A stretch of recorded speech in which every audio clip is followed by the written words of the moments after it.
To begin, I want to thank the group for inviting me to speak on the topic of indenture and beyond in St. Vincent and the Grenadines. I have just finished writing a book, Stories from Our Indian Elders, and this book covers the topic basically. It reviews indenturship and what happened since the indenturship in St. Vincent and the Grenadines. So the Indians who went to St. Vincent came from two areas. First, the first ship came from the southeast of India, and it left from Madras, with passengers mainly from the area of Andhra Pradesh and Tamil Nadu. But the other seven ships left India from Calcutta in the northeast, and the passengers were mainly from Uttar Pradesh and Bihar and surrounding areas also. As I said, the first ship came from Madras, and that was a Travancore, with about 10% of the passengers who came to St. Vincent. And they came during the period 1861 to 1880. And this is a breakdown of the ship manifest with some additional information on the right, showing those who took a 10 pounds bounty after the indentureship and remained in St. Vincent rather than going back to India.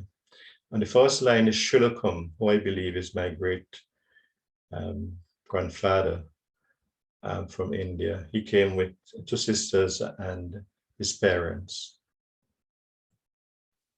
So why did they come to St. Vincent? Why did they come to the Caribbean? There was economic hardship in India, famines in India. And more importantly, they came after the 1857-1858 war, Indian Mutiny or the Sepoy War. So after that, there was a lot of disruption in India. People were displaced. And also the British had mismanaged India in regards to the industries, etc. The story so recently of the sepoys, the soldiers who escaped from the war, some of them escaped to the Caribbean. So probably there were some in St. Vincent also. I'm not too sure, we need to verify this. And of course, the Indians were offered a better life in the Caribbean. So that's why they came to St. Vincent. And the story is similar to other countries, other British colonies. When they came, they were disappointed. The promises were not kept by the British. And there was a lot of hardship. They protested. They struggled over the years and they survived. They were resilient people. They progressed. There were obstacles in the way. And later on, they were outward migration to Trinidad, and they built a new life for themselves. As I'm on this topic about St. Vincent, I'm going to focus a bit on the religion because it's a bit different to other countries. A friend of mine said that all of the Indians he met from St. Vincent were Seventh-day Adventists. So is there any truth in this? Yes, of course, there's a lot of Seventh-day Adventists from St. Vincent or Indians. So this was a bit different in St. Vincent. And I'm going to look at the book and look at some quotes from the book to back up this point. How did they acclimatize to the culture? What about upward mobility? The role of the Richland Park Seventh-day Adventist primary and secondary school. How did they become Christians? So we are going to look at these issues a bit. With the example of Richland Park. So you can find this information in the book if you get a copy. So it'll be available soon. Right, so when the Indians came to St. Vincent, they brought their religion, their culture, their customs, but these faded relatively quickly as compared to the other bigger countries like Trinidad and Suriname, because the proportion of Indians to the rest of the population was relatively small, and we find that they adopted Christian religion and Western culture more easily.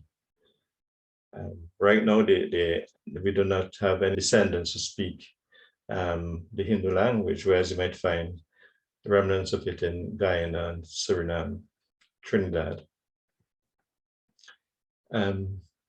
After indentureship, the Indians were mostly farmers, and but later on, they gradually get into different occupations such as trade and light manufacturing. For example, cap making, coconut oil and soap production, retail shops, and export.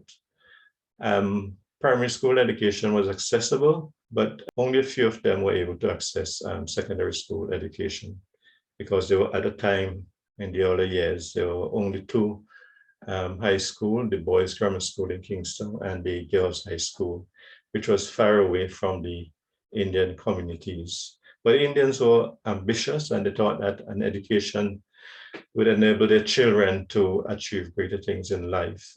Since the time of indentureship, one Rambulak started a school to teach the religion and culture and some other things, basic maths and so on. But later, after indentureship, by 1890, most of the Indians moved to the villages around the estate.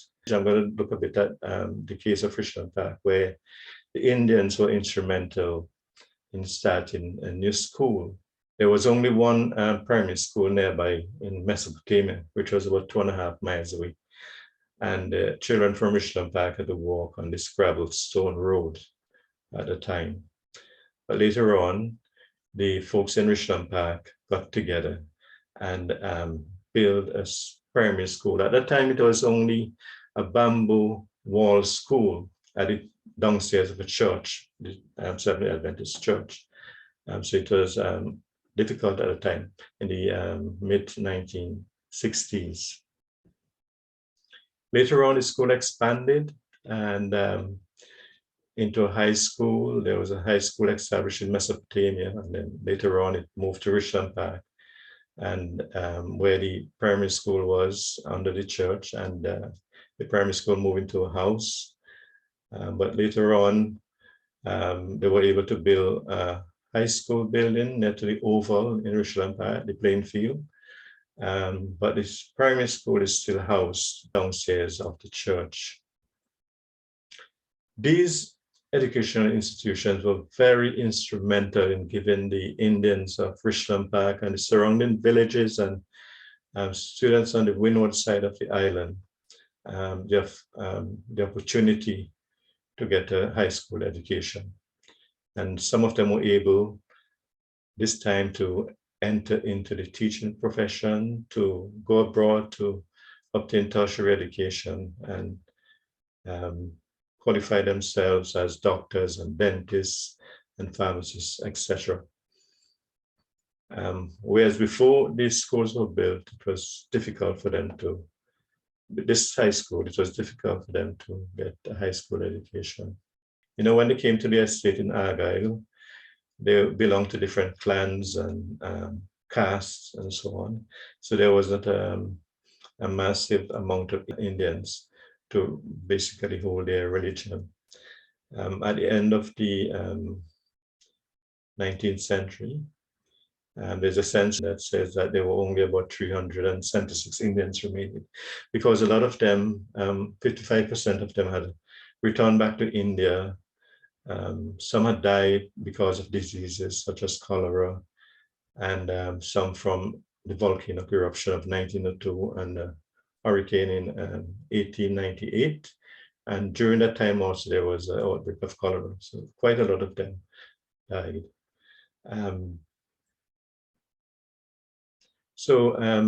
The small amount of Indians in St. Vincent was one of the reasons, along with the fact that no more Indians were coming in from India to revive the culture.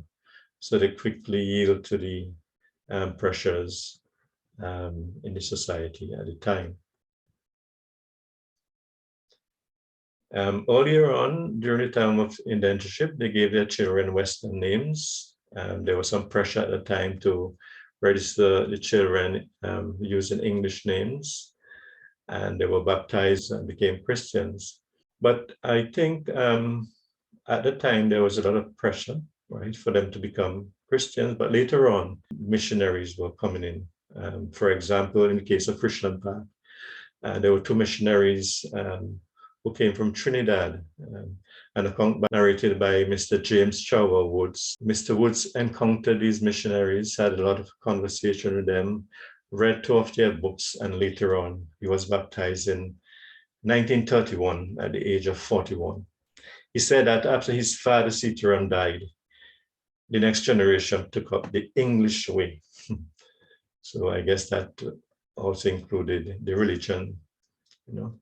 And at the time also, a lot of the Indians, according to one of my uncle, he said that a lot of them were not practicing any religion at all. Although they were born from the, descendants of Hindus, they were not practicing the Hindu religion. So they joined the Christian religions. In the case of Richland Park, there were three pioneers who started who joined the Seventh-day Adventist religion. One of them was James Woods, the other was Charles Charlie Thomas, and Byron Simon. These were the three pioneers who started the church in Richland Park. Two of them were Indians, as you noticed. So later on, Charlie Thomas was able to influence a lot of other people in his family, including Joseph Backus and others such as Norman Backus and James Morgan. However, these two pioneers, James Charcha Woods and Charles Charlie Thomas, later said they found new light, and they went and joined another religion. They left the Adventist Church and joined the Seventh-day Church of God, forging links with Mr. Sween and others. But the other families, the Backuses and the Lewis and the kids, etc., they continued to evangelize the people in the community. And they were able to influence a lot of people in the villages around in Mesopotamia, Bayabu, so that by the end of the 20th century, most of the Indians from Richland Park were Seventh-day Adventists.